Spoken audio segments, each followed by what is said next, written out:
আসলে মানুষ তার স্বপ্নের চেয়েও বড়। একজন মানুষ আল্লাহর উপর বিশ্বাস রেখে, আল্লাহর উপর ভরসা রেখে, আল্লাহর উপর রিলাই করে যদি সে বিশ্বাসের আলোকে সে যা ভাবতে পারে, সে যা ভিজুয়ালাইজ করতে পারে, সে যা কল্পনা করতে পারে, সে তাই অর্জন করতে পারে। আসসালামু আলাইকুম দর্শক, আলোচনা কতটা সুন্দর হতে পারে, মানুষকে কতটা মোটিভেট করতে পারে একজন বক্তার আলোচনা, আমি এই আলোচনা না শুনলে অনুভব করতে পারতাম না। দর্শক, বাস্তবতার নিরিখে অসাধারণ আলোচনা করেছেন। আমি সত্যি মুগ্ধ হয়েছি এবং বিষয়টি আপনাদের মাঝে আনতে বাধ্য হয়েছি। প্রত্যেকের এই আলোচনাটি শোনা প্রয়োজন। দর্শক, আমরা শুনে আসবো সেই আলোচনাটি। আসলে মানুষ তার স্বপ্নের চেয়েও বড়। একজন মানুষ আল্লাহর উপর বিশ্বাস রেখে, আল্লাহর উপর ভরসা রেখে, আল্লাহর উপর রিলাই করে যদি সে বিশ্বাসের আলোকে সে যা ভাবতে পারে, সে যা ভিজুয়ালাইজ করতে পারে, সে যা কল্পনা করতে পারে, সে তাই অর্জন করতে পারে। একটা মানুষের পক্ষে যৌক্তিক লজিক্যালি যা যা হওয়া সম্ভব তার প্রত্যেকটার যোগ্যতা দক্ষতা আল্লাহ সুবহানাহু ওয়া তাআলা আমাদেরকে দিয়েছেন, যা দিয়ে আমরা সকল অন্ধকূপকে দূরীভূত করতে পারি। আল্লাহ সুবহানাহু ওয়া তাআলা আমাদের খুব সুন্দর করে তৈরি করেছেন। লাকাদ খলাকনাল ইনসানা ফি আহসানি তাকওয়িম। আল্লাহ খুব কনস্ট্রাকটিভ ওয়েতে আমাদেরকে গঠন করেছেন, আমাদেরকে কষ্ট এবং পরিশ্রম সহিষ্ণু করে তৈরি করেছেন। লাকাদ খলাকনাল ইনসানা ফি কাবাদ। আমাদেরকে পেইনস্টেকিং করে তৈরি করেছেন। আবার এমন কোনো দায়িত্ব দেননি যেই দায়িত্ব আমরা পালন করতে পারবো না। আমাদের সাধ্যের অতিরিক্ত ভার আমাদের উপর চাপিয়ে দেননি। লা ইউকাল্লিফুল্লাহু নাফসান ইল্লা উসআহা। আমাদেরকে এমন দায়িত্ব দেননি যেই দায়িত্ব আমরা পালন করতে পারবো না। আসলে একটা মানুষ যদি সৎকর্ম করতে চায়, ভালো পথে পরিচালিত হতে চায়, আল্লাহর পথে সংগ্রাম করতে চায়, এটা যে কোনো পজিটিভ দিক থেকে হোক, যে কোনো কল্যাণকর ইনিশিয়েটিভ হোক, সে যদি করতে চায় আল্লাহ সুবহানাহু ওয়া তাআলা তাকে সেই পথে পরিচালনা করেন, তাকে সেই পথে সাহায্য করেন। ঠিক কি না? والذين جاهدوا فينا لنهدينهم سبلنا وان الله لمع المحسنين। খুবই কম্প্রিহেনসিভ একটা আয়াত। যে কোনো কল্যাণকর ইনিশিয়েটিভ হোক না কেন, আপনি এই আয়াতটাকে রেফারেন্স হিসাবে কোট করতে পারবেন, কারণ আল্লাহ সুবহানাহু ওয়া তাআলা আমাদেরকে এই দক্ষতা, এই যোগ্যতা দিয়েছেন। শুধু দরকার আমাদের প্রোডাক্টিভ সময় দেওয়া, আমাদেরকে একটা প্রলিফিক টাইম মেনটেন করা।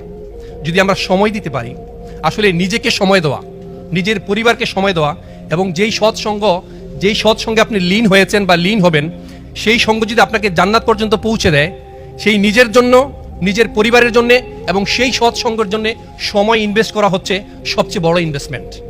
সেই ইনভেস্টমেন্ট আপনাকে এমন এক পথে নিয়ে যাবে যেই পথই আপনাকে পথ দেখিয়ে নিয়ে যাবে। আসলে কোনো ব্যর্থতাই ব্যর্থতা নয়, কোনো সীমাবদ্ধতাই সীমাবদ্ধতা নয়, কোনো লিমিটেশনস নয়, কোনো অবস্ট্যাকেল নয়, যদি না তা মানসিকভাবে কাউকে পরাস্ত করে, যদি না তা মানসিকভাবে কাউকে পরাহত করে। কোনো প্রতিবন্ধিতাই প্রতিবন্ধকতা নয়, যদি না সে প্রতিবন্ধিতা মানুষকে প্রতিবন্ধকতা তৈরি করে। একটা উপন্যাসটির নাম হচ্ছে the old man and the sea. এই উপন্যাসটি লিখেছেন আর্নেস্ট হেমিংওয়ে। তার এই বিখ্যাত উপন্যাস আশাবাদের একটা চমৎকার গল্প তিনি উপস্থাপনা করেছেন। এখানে তিনি একটা লাইন কোট করেছেন। লাইনটি হচ্ছে, a man can be destroyed but never be defeated. A man can be destroyed but not defeated. একটা মানুষকে আপনি মেরে ছাতু বানিয়ে ফেলতে পারেন, একটা মানুষকে আপনি নিঃশেষ করে দিতে পারেন, কিন্তু তাকে পরাজিত করতে পারবেন না। কারণ মেরে ছাতু বানিয়ে ফেলা, সে অসহায়ত্ব প্রকাশ করবে না। একটা মানুষ হেরে যায় প্রথমত নিজের কাছে। আপনি যখন একটা মানুষকে মেরে ছাতু বানিয়ে ফেলবেন, সে পরাজিত হয়ে যায় না। কারণ পরাজিত হয় মানুষ মানসিকভাবে, শারীরিকভাবে নয়। ভাবনায় যে অজেয়, তাকে কখনো পরাস্ত করা যায় না, তাকে পরাভূত করা যায় না, তাকে পরাহত করা যায় না। তাই ভাই, মনে রাখতে হবে, জীবনটা হচ্ছে বারবার শুরু করার নাম। জীবনটা হচ্ছে বারবার শুরু করার নাম।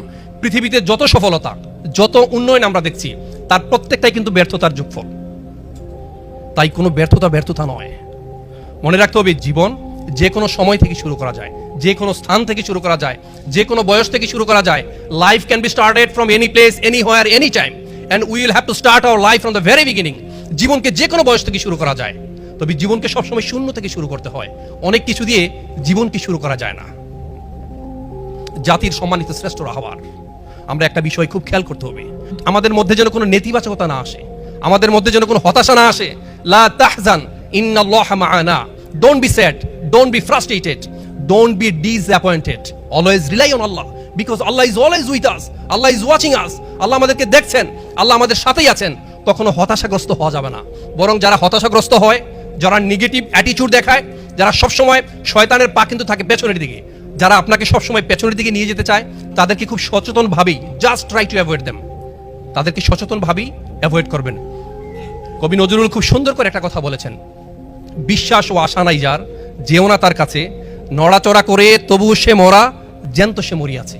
তাই আমরা ভাই, আপনারা সম্মানিত আলেমী দিন, আপনারা মানুষকে মোটিভেট করবেন, মানুষকে সহজ করবেন। ইয়াসিরু ওয়ালা তুআসসিরু ওয়াবাশশিরু ওয়ালা তুনাফিরু। আপনারা মানুষকে মোটিভেট করেন, সহজ করেন, কঠিন করবেন না। মানুষকে সুসংবাদ দেন, কখনো ঘৃণা জন্মাবেন না। এই যে আমাদের অপার সম্ভাবনা, we have a lot of potentialities, we belong a lot of potentialities, আমাদের এত সম্ভাবনা আছে, আমরা যা দিয়ে সকল অন্ধকূপকে দূরীভূত করতে পারি।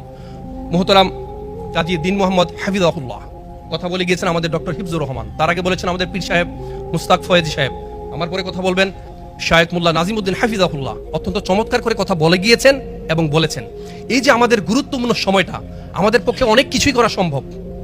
আজকে আল্লাহ রাসূল সাল্লাল্লাহু আলাইহি সাল্লাম এখানে থাকলে তিনি তো নামাজ পড়াতেন, তিনিই তো প্রতিনিধিত্ব করতেন, আজকে তার অনুসারী হয়ে আমরা সবাই কাজ করছি। তো আমাদের এই যে অপার সম্ভাবনা, এই সম্ভাবনা আমরা সবচেয়ে বেশি বিনষ্ট করে ফেলি, সবচেয়ে বেশি নষ্ট করে ফেলি। এই যে গুরুত্বপূর্ণ সময়টা আমরা আমাদেরকে দিতে পারি না, আমরা সবচেয়ে বেশি ব্যস্ত অন্যের দোষ ধরতে, অন্যের ছিদ্রান্বেষণে আমরা সবচেয়ে বেশি ব্যস্ত। It's very easy to find fault with others.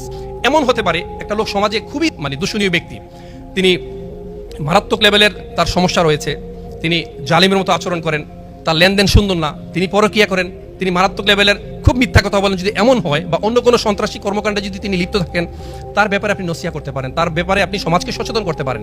কিন্তু অধিকাংশ ক্ষেত্রে হাদিসের ভাষাটা যদি হয়, অধিকাংশ ধারণা হচ্ছে মিথ্যা। অনেক সময় আমরা বহুতান করি, অনেক সময় তাকে আমরা মিথ্যা তহমত দেই। না ভাই, এদিক থেকে বেরো আসা লাগবে। এই যে মুখটাকে যারা নিয়ন্ত্রণে রাখতে পারি, তাদের অনেক কিছুই নিয়ন্ত্রণে থাকে। আমরা সবাই জানি এই কাল হাসরের দিন জাহান্নামে যেই দুই শ্রেণীর ব্যক্তি সবচেয়ে বেশি যায়, এই মুখ এবং লজ্জার কারণে, আল ফামু ওয়াল ফারজ। এই দুইটাকে যদি আমরা একটু নিয়ন্ত্রণে রাখতে পারি, তাহলে অনেক কিছু আমাদের নিয়ন্ত্রণে থাকবে। আমরা আসলে পরস্পর দুজনকে মিলিয়ে দিতে পারি না, পরস্পর দুজনকে ইনস্টিগেট করতে পারি। কিন্তু হাদিসের ভাষাটা ছিল, যত ধরনের আমল আপনি করেন, প্রায় বেশিরভাগ আমলের চেয়েও বেশি আপনি সওয়াব পেতে পারেন যদি দুজন মানুষকে আপনি মিলিয়ে দিতে পারেন।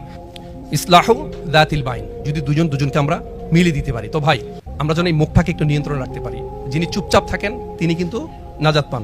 ক্বালান নবী সাল্লাল্লাহু আলাইহি সাল্লাম মান সামাতা নাজা, যিনি চুপ থাকেন তিনি কিন্তু নাজাত পান। আর যিনি এখানেরটা ওখানে, ওখানেরটা ওখানে লাগান, তিনি কোথায় যাবেন? তিনি যাবেন জাহান্নামে। তো আমরা যেন এখান থেকে বের হয়ে আসতে পারি। সর্বশেষ আমি যে কথাগুলো বলবো ভাই, নবী মুহাম্মদ সাল্লাল্লাহু আলাইহি সাল্লাম বিদায়জের ভাষণে খুব চমৎকার করে বলেছেন, try to take this point, be noted please. নবী মুহাম্মদ সাল্লাল্লাহু আলাইহি সাল্লাম বিদায়জের ভাষণে খুব সুন্দর করে বলেছেন, একজন বিশ্বাসী হচ্ছে সেই ব্যক্তি, একজন খাঁটি মুসলমান হচ্ছেন তিনি, যার হাত এবং মুখ থেকে অন্যের সম্পদ, সম্মান এবং প্রাণ নিরাপদ। ক্বালান নবী সাল্লাল্লাহু আলাইহি সাল্লাম আল মুসলিমু মান সালিম আল মুসলিমুন মিন লিসানি ওয়া ইয়াদিহি। একজন মুসলমান তো আরেকজন মুসলমানের কাছ থেকে যদি নিরাপদ থাকে, তবেই তো সে বিশ্বাসী, তবেই সে খাঁটি মুসলমান। ভাই, এমনও হতে পারে সূরা ফাতিরের 43 নং আয়াতে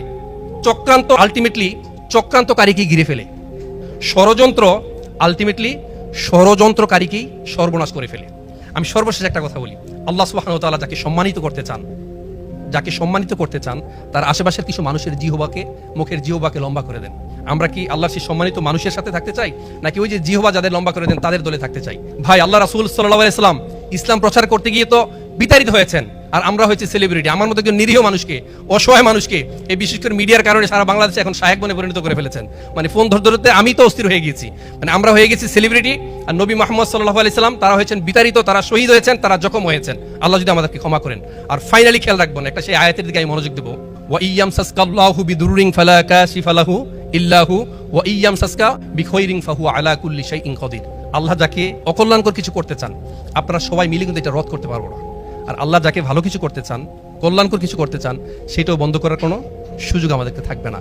সবাই আমাকে শোনার জন্য এবং আমাকে সময় দেওয়ার জন্য অসংখ্য ধন্যবাদ। সুবহানাকা আল্লাহুম্মা বিহামদিকা আশহাদু আল্লা ইলাহা ইল্লা আনতা আস্তাগফিরুকা ওয়া আতুবু ইলাইক। ওয়াসসালামু আলাইকুম ওয়া রাহমাতুল্লাহ। সুপ্রদর্শক, এই আলোচনাটি আপনাদের কাছে কেমন লেগেছে অবশ্যই আপনাদের মূল্যবান মন্তব্য কমেন্ট বক্সে জানাবেন। আসসালামু আলাইকুম ওয়া রাহমাতুল্লাহি ওয়া বারাকাতুহু।